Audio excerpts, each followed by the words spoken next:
আপনার ভিডিও আর ভাইরাল হবে না। হ্যাঁ, আপনারা ঠিকই শুনেছেন।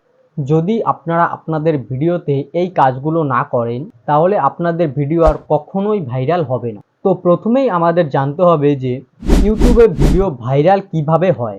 তো সর্বপ্রথম ইউটিউব অ্যালগরিদমকে আপনাদের বোঝাতে হবে আপনারা যে ভিডিওটি আপলোড করেছেন সেই ভিডিওটির মেন উদ্দেশ্য কী। আপনারা যে ভিডিওটি আপলোড করেছেন সেই ভিডিওটিতে এমন কি আছে যা দেখার জন্য বা জানার জন্য অডিয়েন্সরা খুবই এক্সাইটেড। কিন্তু এই বিষয়টা আপনারা ইউটিউব অ্যালগরিদমকে বোঝাবেন কি করে? সেই ইউটিউব অ্যালগরিদমটা তো কোনো মানুষ নয়, এটা একটা টেকনোলজি বা রোবট ধরে নিই। তো আপনি কি রোবটকে বলে বোঝাতে পারবেন বা কোনো টেকনোলজিকে বলে বোঝাতে পারবেন? এটা কিন্তু কখনোই সম্ভব না। তাহলে আমাদের কি করে বোঝাতে হবে ইউটিউব অ্যালগরিদমকে? বোঝানোর জন্য আমাদের ভিডিওতে এমন কিছু করতে হবে যে সেই টেকনোলজি বা যে রোবটটি রয়েছে সেই রোবটটা খুব তাড়াতাড়ি বুঝতে পারে। তো ইউটিউব অ্যালগরিদমকে বোঝানোর জন্য আমাদের ভিডিওতে এই সমস্ত কাজগুলো করতে হবে, যা আমি এখন আপনাদেরকে দেখাবো বা শেখাতে চলেছি। তো প্রথমত হচ্ছে আপনারা যে ভিডিওটি শ্যুট করবেন বা ভিডিওটি যে আপনারা তৈরি করবেন সেই ভিডিওটির শুরুতে বা প্রথম দিকে আপনারা এমন কিছু বলুন বা এমন কিছু করুন 20 বা 15 সেকেন্ডের মধ্যে আপনারা এমন কিছু বলুন যাতে আপনাদের যে অডিয়েন্সরা রয়েছে সেই অডিয়েন্সরা সেই ভিডিওটাকে শুরু থেকে শেষ পর্যন্ত দেখার জন্য খুব এক্সাইটেড থাকে, বা সেই 15-20 সেকেন্ডের মধ্যে এমন কিছু করে দেখান যাতে তারপরে কি আছে তারপরে কি আছে এটা ভেবে অডিয়েন্সরা ফুল ভিডিওটাকে ওয়াচ করে। এটা হচ্ছে প্রথমত। আর দ্বিতীয়ত হচ্ছে যে আপনারা যে ভিডিওটা আপলোড করবেন সেই আপলোড করার সময় আপনাদের ভিডিওটিতে একটি টাইটেল লিখতে হয়। সেই টাইটেলটিকে আপনারা এমন প্রফেশনালভাবে লিখুন যাতে সেই টাইটেলটি পুরো এক্সপেন্সিভ হয় দেখতে, বা সেই টাইটেলটি দেখে যাতে আপনাদের যে অডিয়েন্সরা রয়েছে সেই অডিয়েন্সরা এক্সাইটেড থাকে যে এই ভিডিওটাতে কি আছে এই ভিডিওটা দেখ। এবং 3 নাম্বার যে মেন রিজনটা রয়েছে যেটা দিয়ে আপনারা নতুন নতুন ভিউয়ার্স কালেক্ট করতে পারবেন।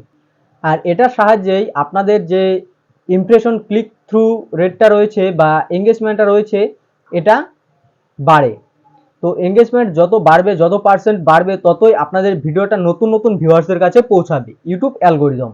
তো এইটা করার জন্য আপনাদের কি করতে হবে? এটা করার জন্য আপনাদেরকে একটা প্রফেশনাল থাম্বনেল তৈরি করতে হবে। তো প্রফেশনাল থাম্বনেল কিভাবে তৈরি করবে? তো থাম্বনেল তো সবাই তৈরি করে, কিন্তু থাম্বনেল তৈরি করার মধ্যেও কিছু আছে প্রফেশনাল বা কিছু আছে আনপ্রফেশনাল।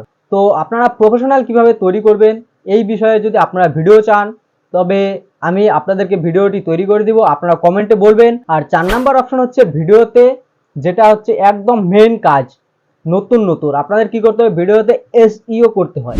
সঠিকভাবে এসইও কিভাবে করবেন?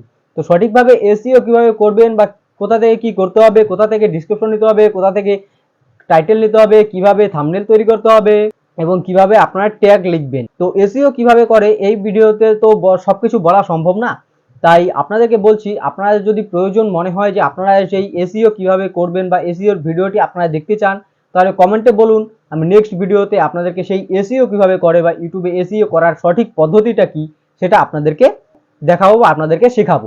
আর আমি যে জিনিসগুলো বললাম বা যে পদ্ধতিগুলো বললাম এগুলো যদি আপনারা সঠিকভাবে করেন, আপনাদের ভিডিওতে ফলো করেন বা আপনাদের চ্যানেলে ফলো করেন, তাহলে আপনাদের চ্যানেলকে গ্রো হওয়া থেকে বা ভিডিওটিকে ভাইরাল হওয়া থেকে কেউ আটকাতে পারবে না। তো আজকের এই ভিডিওটা এই পর্যন্তই ছিল।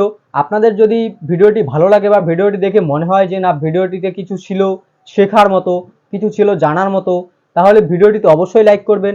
আর ভিডিওটিতে লাইক করলে আমাদের আরও এক্সাইটেডমেন্ট বাড়ে যে আপনাদেরকে আরও কিছু নতুন নতুন জিনিস শেখানোর জন্য। আর কমেন্টে জানাবেন আপনারা কোন বিষয়ে আরও ভিডিও চান। আর আমাদের চ্যানেলটিতে নতুন হয়ে থাকলে চ্যানেলটিতে সাবস্ক্রাইব করবেন, বেল নোটিফিকেশনটিকে অল করতে ভুলবেন না। আপনাদের সঙ্গে আবারও দেখা হচ্ছে পরবর্তী ভিডিওতে। ততক্ষণের জন্য সুস্থ থাকবেন, ভালো থাকবেন।